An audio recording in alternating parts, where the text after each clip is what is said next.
El contenido del siguiente programa es responsabilidad de sus realizadores.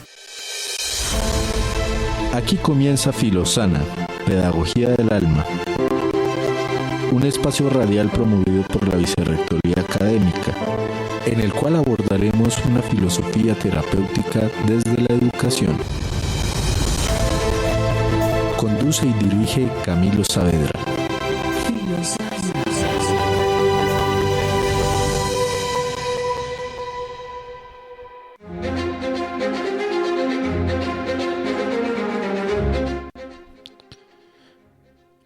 Hola, buenos días, bienvenidos nuevamente a nuestro programa Filosana. Filosana, aparte de ser un programa de radio de la Universidad Pedagógica Nacional, es también una iniciativa de la Vicerrectoría Académica de la misma universidad. Filosana es un espacio que busca una filosofía terapéutica y educación también terapéutica, entendida aquí la terapia como cuidado del alma, como literalmente significa la etimología de la palabra. Hemos venido tratando de indagar diferentes temáticas y utilizando una frase que tiene Marsilio Ficino en un texto que se llama La Teología Platónica, y también en una frase que está en sus 3 libros sobre la vida. Y nosotros proponemos en cierto sentido una contraeducación, ¿no? Y es hasta bien bonito y me parece hasta honorífico, porque la radio en cierto sentido me educó a mí en algún punto. No tanto porque sea tan viejo, sino porque la radio me parece a mí siempre fue un punto de educación. Entonces, en Colombia varios programas de radio han tenido ese foco, tanto los de la Universidad Nacional como en su momento fue pues Radiónica, Hora 99.1, y bueno, Caracol Radio tenía con Diana Uribe, que digamos que nos instruía en algunas cosas de historia, y también Néstor Armando Alzate, que tenía también un programa a la noche. Y bueno, son varios, en este momento recuerdo esos, pero son varios los que también la radio daba esa posibilidad de educación, y que en cierto sentido también o es una contraeducación o es paralela, digamos, a la educación formal. Nosotros hemos querido abordar varias temáticas inspirados principalmente en la obra de un pensador que se llama James Hillman, pero no solo en él, ¿no? También hemos abarcado Platón, Ficino también, Giorgio Colli y entre otros. También queremos dar a conocer o poner sobre la mesa filósofos y filósofas que tal vez no resuenen, o sea, que no sean tan populares, ¿sí? Tenemos preparado un episodio para una feminista, Bell Hooks. No soy completamente especialista en ella, pero algunas cosas podremos decir. Hoy, nuevamente, seguimos con nuestro tema. Vamos a ir, yo creo que en cuatro bloques posiblemente, a hablar de un tema que pareciera ser que sigue vigente, y si no es que en algún momento lo volvemos a retomar, y es el tema de la guerra, ¿no? El dios Marte para los griegos, o Ares, bueno, el dios Marte para los romanos o Ares para los griegos, es un dios, ¿no? Y hoy vamos a hablar algo de eso en cierto sentido, ¿no? Porque Hillman nos propone clasificar, por decirlo así, si fuera de alguna manera posible, la guerra como inhumana, ¿no? La guerra, veníamos hablando de cómo la guerra pareciera ser que es algo que está en la historia de la humanidad, por lo menos en la historia podríamos decir que no sé si sus orígenes de la civilización, pero por lo menos hasta donde tengo entendido, la primera historia, digamos, de la humanidad completamente verificada es la historia de Gilgamesh, ¿no? Y también en esa narración también hay un conflicto inicialmente entre Enkidu y Gilgamesh es una especie casi de semidios, pero también ahí se menciona el conflicto, ¿no? Aunque la historia tiene muchos matices, ¿no? La cuestión de la muerte, el amor, la amistad, el desacato frente a los dioses, también, digamos, tiene muchas cosas. La historia es un mito fascinante que seguramente lo vamos a tratar en algún momento para tratar de mirar sus símbolos, pero también sale el conflicto ahí, ¿no? Y si uno se pone a mirar, digamos, pareciera ser que los orígenes de todos es como el conflicto, ¿no? Por lo menos desde la tradición cristiana, judeocristiana, los seres humanos, después de que Eva prueba el árbol de conocimientos, ya un conflicto que hace que estemos desterrados, y para algunos van a decir, la historia empezó así. Bueno, entonces empezó cuando los seres humanos son expulsados, míticamente hablando, ¿no?, del paraíso. No se pone a mirar, digamos, también según algunas, por lo menos, teorías de la arqueología, o por lo que van a decir, mira, sí, pareciera ser que los primeros vestigios humanos también fueron ahí asentamientos que demuestran que hubo conflicto.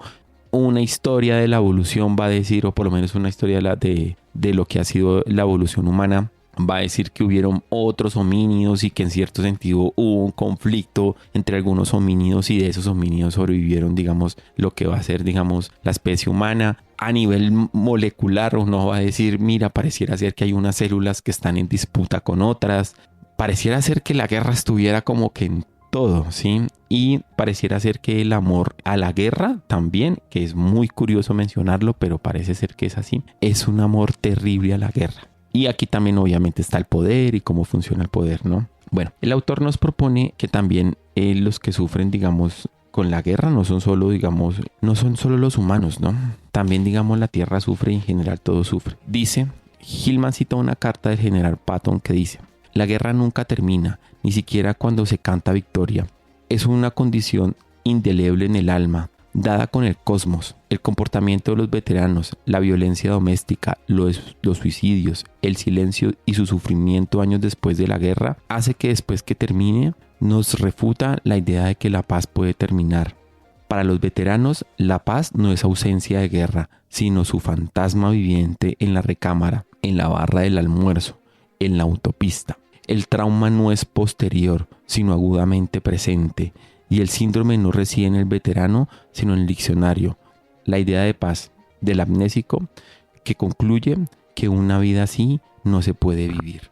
Aquí es cuando les venía diciendo, claro, pareciera ser que hay un terrible amor por la guerra, y digamos que por eso es que por lo menos Colombia, que es un país, digamos, tan atravesado por el conflicto, donde ha habido, claro, conflicto por intereses económicos, políticos, por la tierra, por la distribución, digamos, por la no distribución de la riqueza más bien, pareciera ser que la guerra sigue estando ahí. Inclusive en los discursos políticos, que usualmente son de derecha, reclaman siempre la guerra, ¿no? La guerra siempre, hay que hacerle la guerra, pues no sé, a aquellos que van en contra de la patria, hay que hacerle la guerra a aquellos que van en contra de la familia, hay que hacerle la guerra a aquellos que no tienen nuestros mismos valores, que usualmente son los valores, digamos, institucionales, ¿no? Que hay que recordar que el Estado colombiano surge también de la fusión con la iglesia. Entonces es como si fuera siempre un estado de guerra que se está reclamando. Y siguiendo lo que nos dice Hillman, él con esta cita, dice: la cita de Levinas es una que dice que el ser se revela a la guerra. El ser se revela a sí mismo como guerra, utilizando la famosa sentencia de Heidegger, de que dice que en algunos estados de ánimo se presenta el ser. Levinas va a decir, cuando la guerra se presenta, su ser se revela, pero también se revela su ser y también se revela el ser en palabras mayúsculas. Entonces, dice, con todo la cita de Levinas no es excluyente, hay una apertura tácita, una salida. Él no dice el ser se revela únicamente como guerra. En un cosmos politeísta hay muchas revelaciones del ser, muchos estilos de existencia. La guerra es uno de sus muchos estilos posibles. Incluso cuando Heráclito declara que el conflicto lo engendra todo, hay también otros padres y madres. Cuando nos acercamos al ser desde otro punto de vista, es decir, desde una perspectiva griega, romana o pagana, hay muchos dioses y diosas. Hay también la coincidencia de ser belicoso de manera individual. El papel militar de lo político, la guerra y las revelaciones son también fuente de cómo el dios Marte, Ares o Thor o las diferentes divinidades también se presentan, provocan pánico y provocan muerte, llevando a los hombres a la locura y a las sociedades a la ceguera. Esto es lo inhumano, donde vamos a dirigir nuestra mirada y nuestro entendimiento. ¿Qué quiere decir él? Él quiere decir que en cierto sentido las cosmovisiones politeístas en las que hay varios dioses le dan cabida a la guerra para que otros dioses u otras formas, por decirlo así, de comprensión simbólica o metafórica le puedan dar, digamos, cabida al cosmos, que en general tiene muchas, por decirlo así, fuerzas o potencias. Vamos a mirar cómo es que la guerra es inhumana después de esta pausa.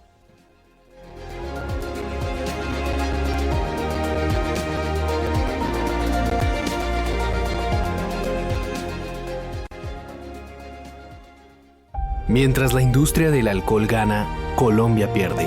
Las bebidas alcohólicas generan más de 200 tipos de enfermedades, incluido cáncer y problemas de salud mental. Ocasionan siniestros viales y exacerban la violencia. Exijamos al Congreso apoyar los impuestos saludables al alcohol en www.entretodos.redpapás.org. Una campaña de Red Papás, Fundación ANAS y la Liga Colombiana contra el Cáncer.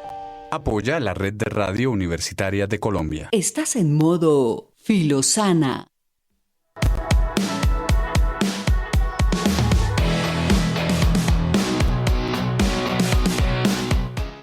Bueno, estábamos discutiendo cómo la guerra hace parte del cosmos. La palabra cosmos significa orden. Y por lo menos en las mitologías, no solo griega, ni pues que la romana tiene influencia griega, por no decir que es casi toda griega. La guerra tiene como una región, una parte, digamos, del cosmos, de esto que llamamos hoy en día es la palabra universo. Pero para estas culturas, según lo que podemos entender hoy en día, hay diferentes potencias y fuerzas que gobiernan eso que llamamos el orden cósmico, ¿no? Entonces, de esta manera, como que el autor nos propone, bueno, vamos a mirar qué quiere decir que la guerra es inhumana. Y me parece bien interesante porque descentra o saca, digamos, que la guerra está en el ejercicio político o en el ejercicio únicamente humano, ¿no?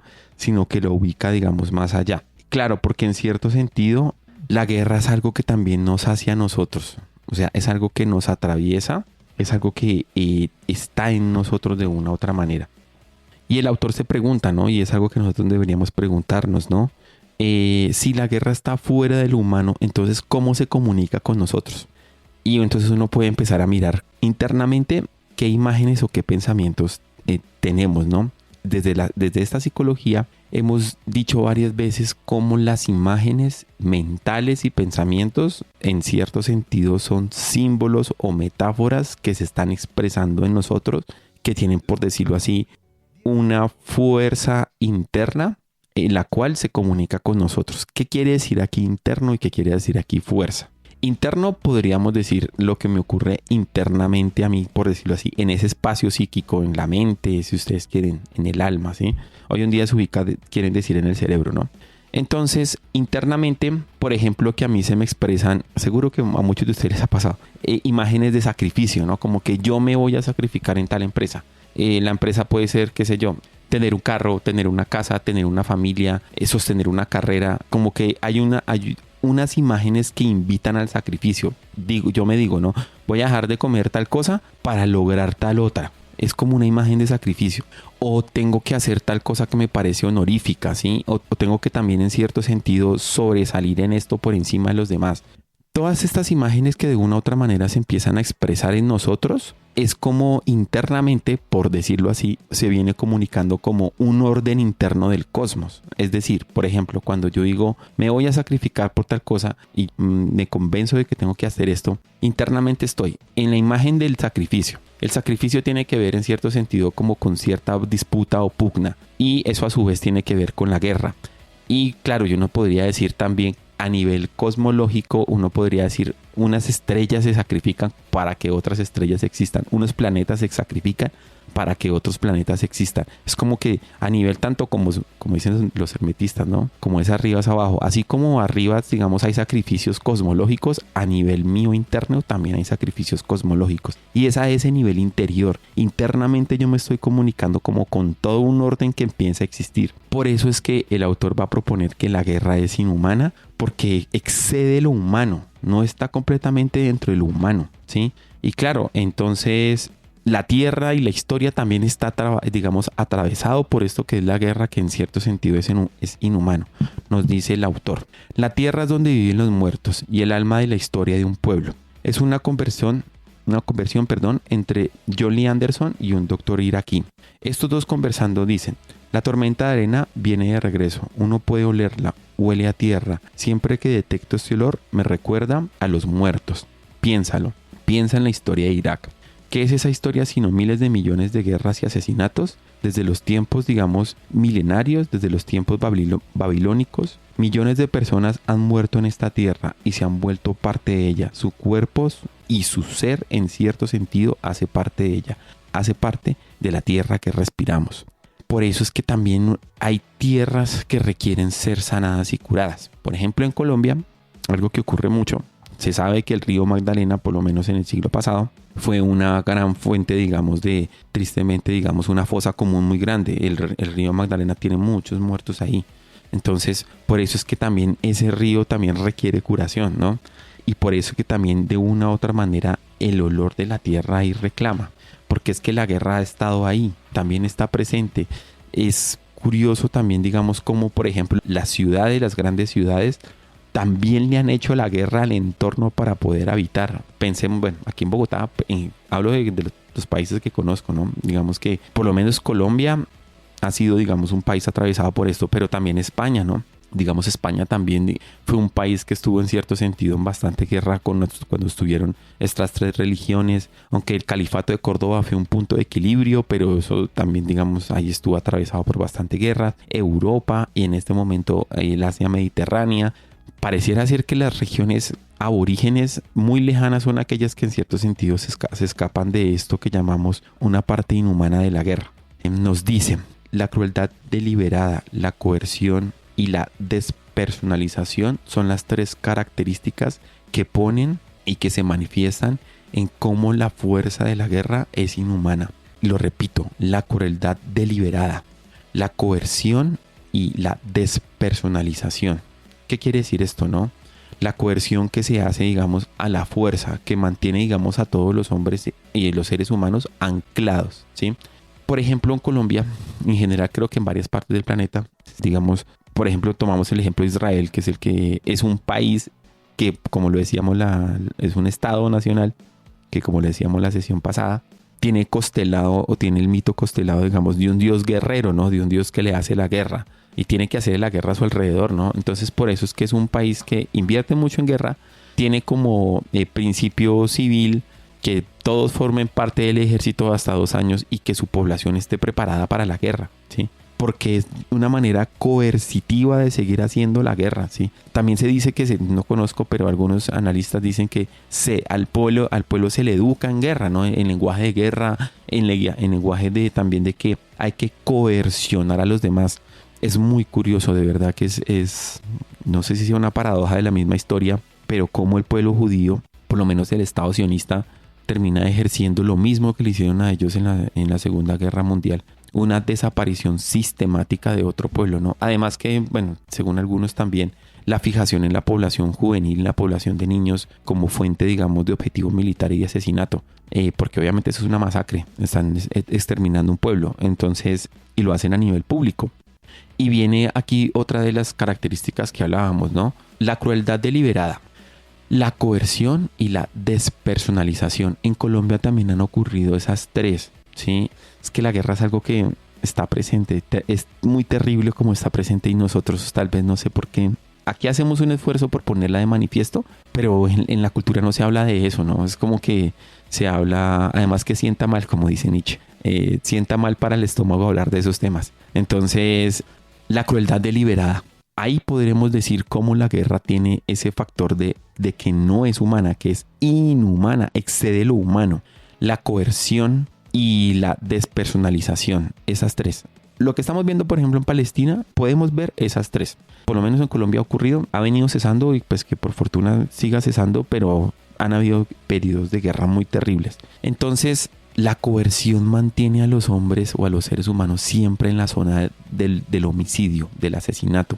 Los ejércitos, a pesar de que dicen que siguen órdenes democráticas, lo que siguen es la orden de una dictadura que tiene una coerción. Las batallas, digamos, a pesar de que hoy en día se supone que son más sofisticadas, tiene este elemento, ¿no? De la despersonalización. Cada vez, ¿por qué no? Porque, bueno, se hablan de la batalla de drones y todo eso, pero pareciera ser que es un operario el que está detrás, digamos, de un computador, de un programa, siguiendo instrucciones mecánicas de cómo es que funciona un dron, ¿no? Y algunos dicen, bueno, yo simplemente estoy operando una máquina, pero otros no. Hay una película muy bonita, pues muy bonita y muy buena sobre eso, de cómo un oficial entra en conflicto guiando un dron, pero él entra en conflicto moral y ético porque no simplemente está manipulando una máquina, sino que está tomando un arma de guerra. Y en ese momento como que cede, digamos, algo de él, dice, pero algo aquí está mal. O sea, esto no puede ser simplemente un ejercicio de guerra. Y claro, hoy en día lo que tenemos es mayor despersonalización porque como se dice, ¿no? Por lo menos los relatos que apuntan de batallas y esto es que, bueno, primero que no eran tan grandilocuentes, no era tampoco, algunas batallas no duraban tanto y el asunto era, digamos, de el honor de la guerra, ¿no? De enfrentarse cuerpo a cuerpo en estrategias y que siguiendo a patrones o ideas, digamos, en cierto sentido más grandes, ¿no? Un imperio, la libertad, la justicia, bueno, diferentes. Pero aquí apuntamos cómo la guerra moderna sí tiene en cierto sentido una capacidad de despersonalizar, digamos, al operario, por decirlo así, el arma, o aquel que la tiene, ¿no? Porque lo saca como de ese foco de decir, mira, aquí yo estoy de frente matando gente. Y eso es algo que ocurre, ¿no? Entonces, y además la desidia con la que bastantes lo hacen, ¿no? Entonces, nos dice el autor. Puede que hubiera crueldad e incluso coerción en el choque de la batalla, pero en ningún caso había despersonalización. El pensamiento bélico moderno, hasta la aparición de aquella adolescente solitaria con una bomba bajo la blusa, operando en el reino de la cantidad, se refiere en China, revelando una ontología materialista que reduce las cualidades a números, medidas, cálculos, cómputos y placas metálicas con un tipo de sangre y de serie. No se trata únicamente de la industrialización del aparato militar y de la cantidad de gente que lo conforma, sino de la ontología del pensamiento numérico propio de la ciencia, que produce la personalización de la que se desprende un nuevo tipo de crueldad, patente en el bombardeo de militares civiles, un cálculo con toda precisión. Esto está muy preciso para el tiempo que nosotros, por lo menos la guerra que se está viendo en Siria, ¿no?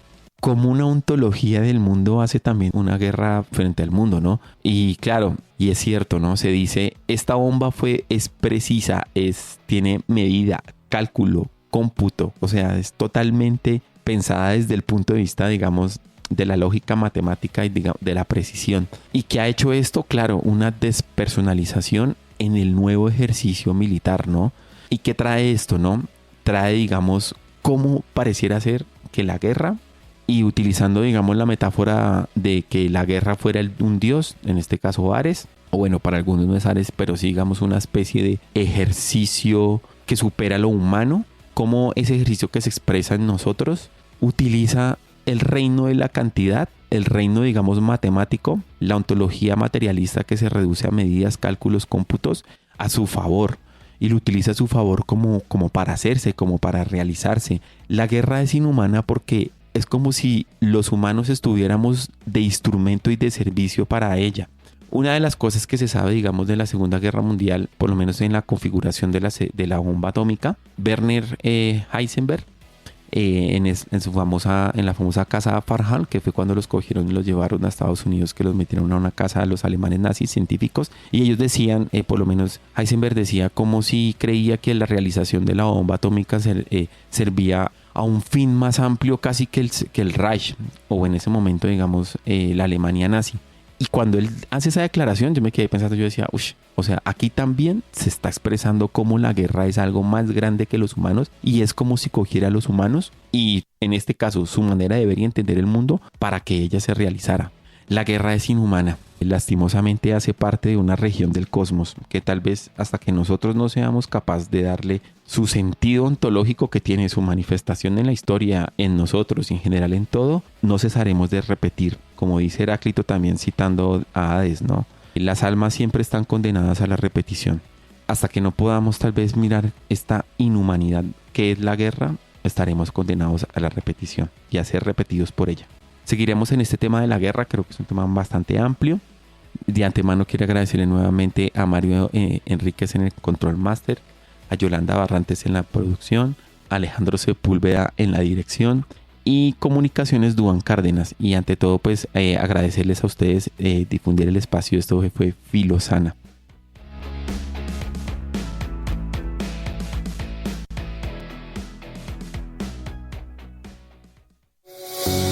La Pedagógica Radio. 10 años tejiendo voces, construyendo saberes.